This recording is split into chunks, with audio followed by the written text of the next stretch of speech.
Welcome to the Joy Lab podcast, where we help you uncover and foster your most joyful self. Your hosts, Dr. Henry Emmons and Dr. Amy Prasek, bring you the ideal mix of soulful and scientifically sound tools to spark your joy, even when it feels dark. When you're ready to experiment with more joy, combine this podcast with the full Joy Lab program over at joylab.coach. Hello, I'm Henry Emmons, and welcome to Joy Lab. And I'm Amy Prasek. So here at Joy Lab, we infuse science with soul to help you uncover joy. To do that, we focus on building the elements of joy, the positive emotions and inner states that become the building blocks for a joyful life. So the element for this episode is hope and resilience. We've merged our elements to work through our Roots of Resilience series, and this is the last episode of that series. But you can listen to it again and again, as often as you like. In this one, we're talking about creating deep connections and how those connections are essential for our resilience. So I'm going to lead us off with a quote from neuroscientist Dr. Lou Cozolino from his book, The Neuroscience of Human Relationships. He wrote, "The individual neuron, or a single human brain, does not exist in nature. Without stimulating interactions, people and neurons wither and die. In neurons, this is called apoptosis. In humans, it is called depression, grief, and suicide. From birth until death, each of us needs others who seek us out, show interest in discovering who we are, and help us feel healthy and safe. Relationships are our natural habitat." I'd say that's true. And I say that as someone who has been modeled and who bought into the idea that I have to do it all on my own, and it meaning everything. And when that lie seeps into mental health, the idea that we have to figure it all out ourselves, or that seeking out support demonstrates some kind of weakness, I think that belief itself acts as a block between our heart and our brain. Just like we talked about in last episode, it puts roadblocks up on these pathways of communication and of healing, and it makes feeling better oftentimes nearly impossible. Yes, I think that this may be the most consistent finding in all the research on mental health and even physical health, that connection and belonging are more protective and life-enhancing than just about anything else. I often talk about the three pillars of mental well-being. In my mind, those are sleep, self-acceptance, and connection. And even among those three, which are all important, I think that having deep, meaningful connections may do the most to keep us resilient and joyful. So I like to think of connection in the broadest possible sense. Having genuine, healthy relationships is incredibly important, but it's also really important to have a sense of meaning and purpose, feeling like you're making a contribution. And these things really connect us to the larger world. I also believe that there is real value in taking the time to connect with your own deeper self, that part of you that is in there, even if you aren't always aware of it, because it's not always clamoring for your attention, but it's good to give it some of your attention. And then, of course, having a connection with something beyond yourself, with some sense of the transcendent. And I think all of these things require that we stay open, which is really what we focused on in the last episode. And staying open sometimes, frankly, is painful, but it's worth it because the payoff is this deeper sense of connection and belonging. I love those pillars. I love their simplicity and how they honor what we know is true. We know we feel better when we get good sleep, when we step into the world with a little less armor on, when we have moments of connection. I love the John O'Donohue quote, "Our bodies know they belong. It's our minds that make our lives so homeless." That wisdom just hits me deep in my bones. We tackle this obstacle of perceived separation in the Joy Lab program a lot.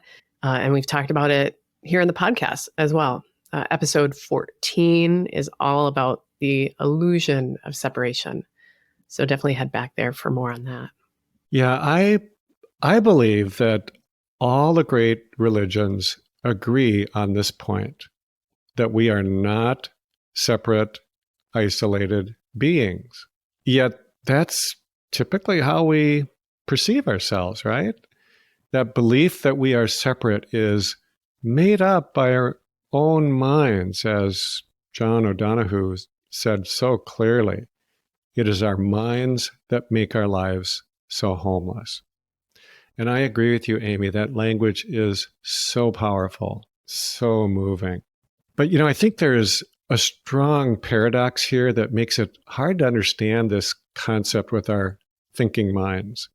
Because on the one hand, this idea of separation is an illusion. But on the other hand, we do actually go around day to day in our own separate bodies, rehearsing our own personal thoughts, carrying our own unique heartaches. It's kind of easy to see why we have all bought into this. And then, if you look around, in fact, there are people who appear to be really isolated and alone. So I think that the real challenge here is that we are feeding this illusion every single day. And the best that we feel we can do then is, if we're in this life on our own, is to take care of our own little container of resilience through good self-care and healthy choices. And as we talked about just in the last episode, that's a whole lot of work. And it still isn't enough at times. We need to create a larger container, and that can only be done through openness and connection. We do feed this illusion, as you said. I think what's interesting as well, at the same time, there's all this pressure that folks can feel to have lots and lots of friends. True. That makes me very uncomfortable as an introvert. But this isn't about, hoarding friends or attending a networking event at the Mall of America. I just described my personal hell right there. I'm getting anxious thinking about it. Have you ever actually done that, Amy? No, I'm just describing the worst case scenario. But instead, as you write in The Chemistry of Calm, Henry, a first key step toward creating deep connections is to wake up from this illusion and replace the idea of separation with an awareness of unity. So it's an awareness. And so let's bring this into daily life. Henry, can you offer one strategy or practice on how we can awaken in this way? And then I'll follow up with one. Sure. So I'm going to share a variation of an experience that I had a while back that was actually really helpful in kind of waking me up. Our minds are always looking for the differences between us and others, comparing ourselves to other people and either seeing us as being more special or as being more deprived, missing something in some way. So this practice, which is incredibly simple and I think also kind of fun, helps us cut through this judgment and the distinctions that our minds make. It's a shared joy practice.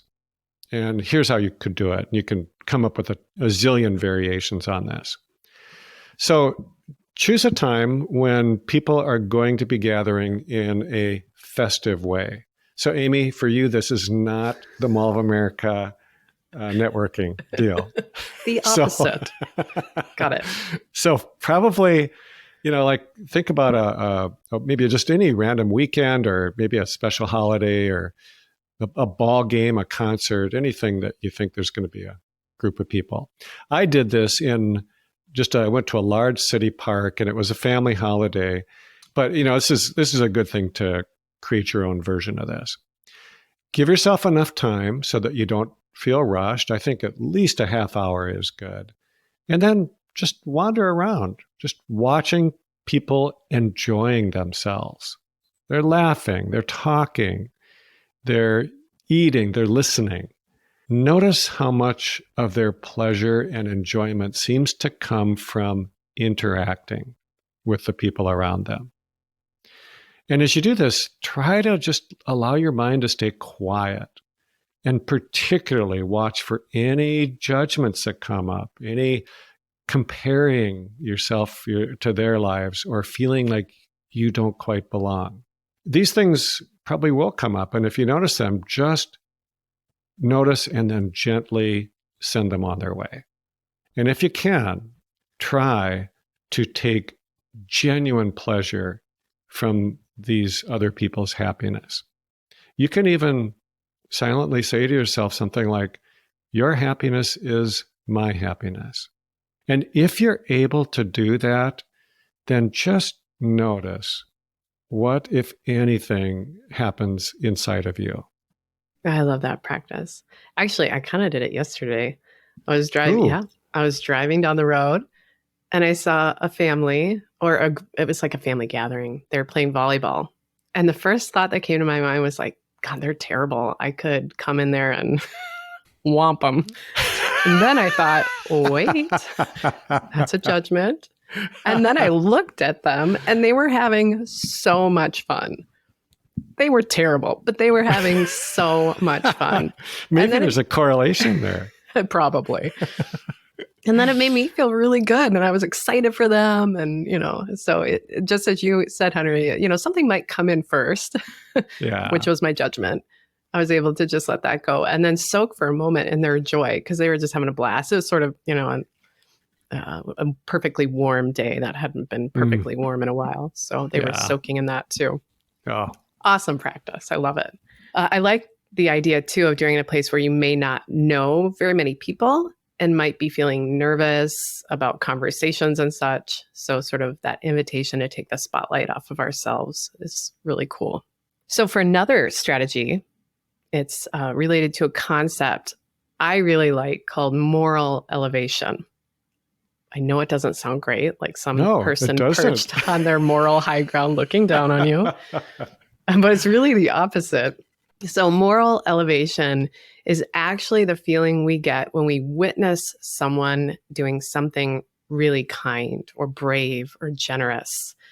And we feel elevated when we witness that. And this elevation is associated with positive emotions, improved self-care, but also, here's where it sort of really relates to our topic, feelings of connection with our fellow humans, all of them. So there's this great study from doctors Jason Siegel and Andrew Thompson that looked at folks who were dealing with depression and then those who experienced moral elevation. And those who experienced moral elevation were more likely to seek treatment, which is kind of fascinating. Mm-hmm. So some of the reasons the authors proposed for this is that feeling of elevation may stimulate oxytocin, might activate vagal nerves, which we just talked about last episode. So folks can feel more calm, trusting of others, maybe a little less self-focused, and open up to the idea that someone else might be able to offer help. So how can we do this? Well, you could do it the same place as Henry's strategy. Honestly, you could look for joy and moral elevation if you wanted to do a twofer there when someone is helping someone else. Another way to experience moral elevation is to make space for it because it's there to see. We just might need to get some junk out of the room. So a really quick way to do this is to be really conscientious about the media you consume and kind of limit what is the opposite of moral elevation.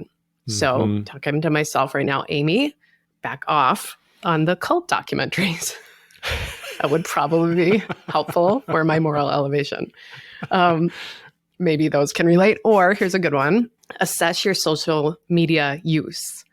What's the overall theme? Is it negative? Is it mostly about what's wrong with other people? That's sort of the theme of your feed. If so, it's probably preventing any space for moral elevation. So clean up your feed or take a break from it altogether because it's definitely not helping you. And I can hear folks saying, It doesn't bother me. My feed might be negative, but it doesn't influence me. And I get it. I used to say exactly that.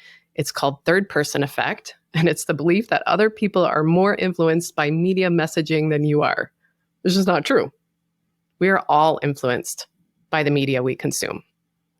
I'm off social media nearly entirely, not because I want to, but because I feel better when I'm off of it. And I'm not saying that's true for everyone else. They might have more self-control than I, but it's definitely worth assessing. So try cleaning up your feed or taking a break.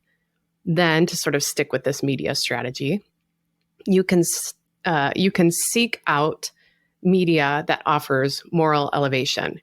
So you could Google heartwarming stories, or you could head over to our Me Time circle over at the new NMH community. Ooh, we'll talk about that more too.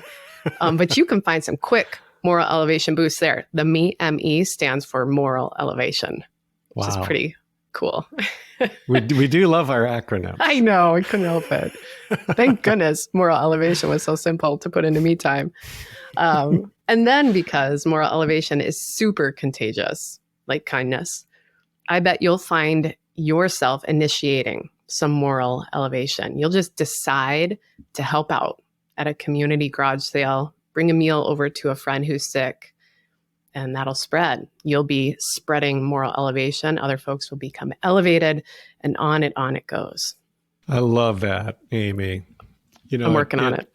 Yes. Well, join me, folks. Let's do it. Yeah.